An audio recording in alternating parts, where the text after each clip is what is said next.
si tu ne n'es d'eau et d'esprit, tu ne peux rentrer dans le royaume de Dieu.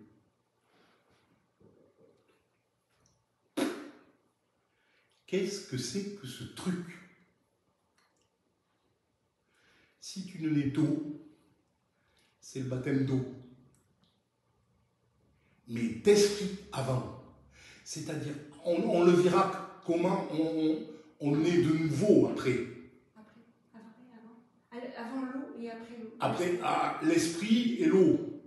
L'eau, dans ce texte, ne naît d'eau et d'esprit. Né d'eau et d'esprit, c'est l'esprit. L'eau, normalement, c'est l'eau du baptême, mais c'est aussi l'eau de la parole. Tu ne peux pas naître de nouveau si Dieu ne t'a pas touché par la parole de Dieu. Si Dieu ne t'a pas touché par la Bible, tu peux raconter tout ce que tu veux.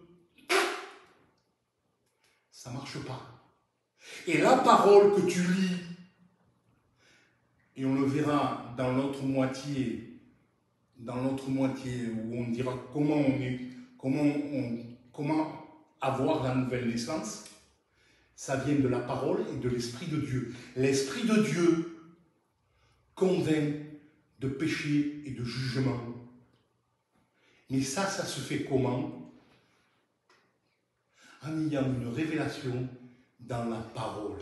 Et qui est la parole? C'est Jésus. Il faut une révélation de l'œuvre de Jésus.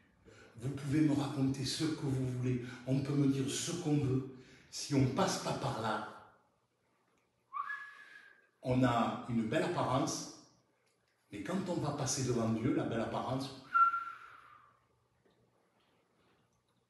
et ça vient de la parole de Dieu. La parole de Dieu, elle est esprit et vie. Continue, Anne-Rose.